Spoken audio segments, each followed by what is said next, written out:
Golden Doves, class 179. We're page 102 in the Golden Doves. We were explaining the statement, Devarim shebichtav yata rashai le'omram al peh. Devarim shebe'al peh yata rashai le'omram bichtav. And my father's explanation is that le'omram, it doesn't say Devarim shebichtav yata rashai, it doesn't say Devarim shebe'al peh yata rashai le'kotvam. It says Devarim shebe'al peh yata rashai le'omram bichtav, and then Devarim shebe'bichtav yata rashai le'omram al peh. How can you understand le'omram al peh as I can't say it by heart? You can't say Kriyat Shema by heart, right? You can't quote a pasuk by heart. So, my father pointed, or vice versa, you can't write down the Mishnah and say I want to remember the Mishnah by heart. I'm going to forget it if I don't write it down. I can't write down the Mishnah. That's ridiculous. So the standard explanation is a bit problematic. It has to do with transmission by the Bir Adonai and Moshe Lemor. Lemor is a code word. It means to transmit something. So Moshe Rabbeinu was being asked to transmit the following words to the Jewish people. The question is, how do you transmit?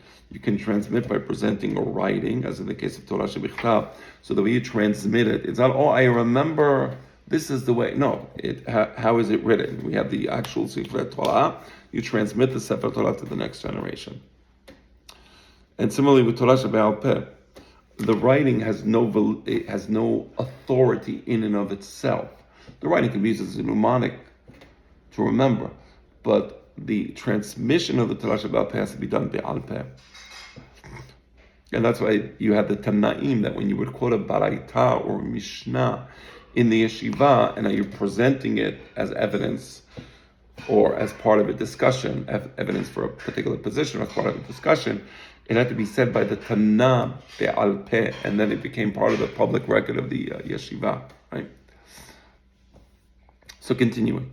In order to gain an understanding of this subject, it would help to examine the concept of written in rabbinic tradition. What does it mean for something to be written? Rabbi Yisrael Moshe Hazan, in an as yet unsurpassed study of the subject, has pointed out the significance of two terms essential for the correct understanding of this concept. In reference to Megillat Ta'anit, the fast scroll, the rabbis ascertained that it was Ketiva Wumanaha. Interesting. So this is a Torah Shebe'al Peh type material, apparently. There's a you cannot fast on. But the Chachamim say no, it's Ketiva Wumanaha, it's written and publicly placed. It is obvious from this, Hazan observed, that there were other works that were written but were not publicly placed. So not every work that is written, Ketiva, is also manha. But what Megillat Ta'anit is Ketiva Wumanha, right? So, if I may go to the footnote 9, this is from Yehayam. Okay. His analysis of this term bears directly upon the editing procedures current in the ancient world. And now this is a quote. What does "and publicly placed" mean? Wumanha. Right?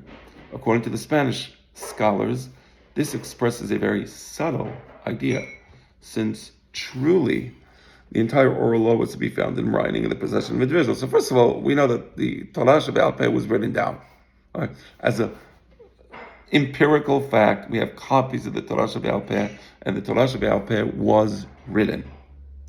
However, it was not publicly placed, available to all, but rather written and genuzah, withdrawn, inaccessible to the general public. And the reason is that you can have it as a mnemonic, you can write down the words because you want to remember it privately, but that writing has no authority, right? So it wasn't presented to the public.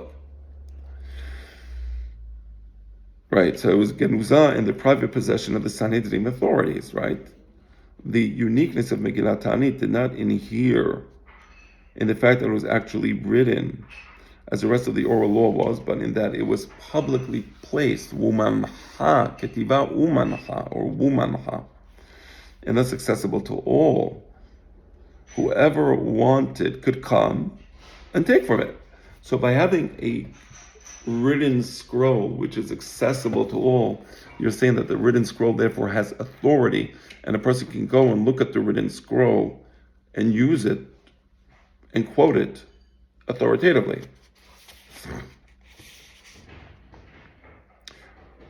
It is almost certain that this means that they could expound authoritatively from the text. It also means not just to quote the text, but you can also make derashot. The fact that it's ketiva u'mancha means that you can also be doresh the meaning of the text. Right. All right.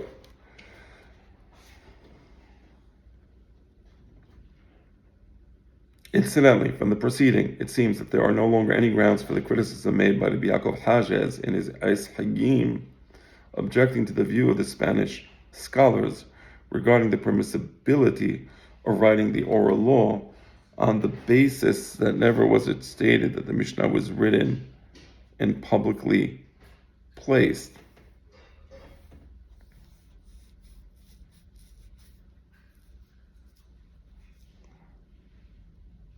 Right, so the Hachamim Sefaradim, says Rabbi Israel Moshe Hazan, allowed to actually physically write the Torah Shebe'al Peh. There was no Isur to write the Torah Shebe'al Peh, right? But Rabbi Yaakov Hajez objects to that because the Mishnah was never, because it never says that the Mishnah was Ketiva u'mancha, right? So if it doesn't say that the Mishnah was Ketiva u'mancha, Megillat Ta'anit says it was Ketiva u'mancha. The Mishnah doesn't say Ketiva u'mancha. So how can you write the Mishnah? Says Rabbi Yaakov Hajez. After begging his pardon, let me say that he did not consider the matter sufficiently, says Rabbi Yisrael Moshe Hazan. Only Megillat Ta'anit was written and publicly placed in the hands of all. But in contrast to Megillat Ta'anit, which was Ketiva u'mancha, meaning publicly accessible to all, the Mishnayot, Baraitot, and Talmud found in every generation during the rabbinic period were written, but they were only in the possession of the teachers. They weren't mancha, they weren't publicly placed, who were scrupulous in reciting them by heart. Now, when the teacher wanted to transmit it to his students, he would transmit it by heart. Well, let's say human memory is not perfect, so you write it down so you remember what your teacher transmitted to you. But when you transmit, so when you receive it Be'al Peh. When you transmit it Be'al Peh. And yet you can write it down in the middle so you don't forget. However, they were not publicly placed in the hands of all, right? That's the point of Rabbi Yisrael Moshe Hazan. Okay. We'll stop here.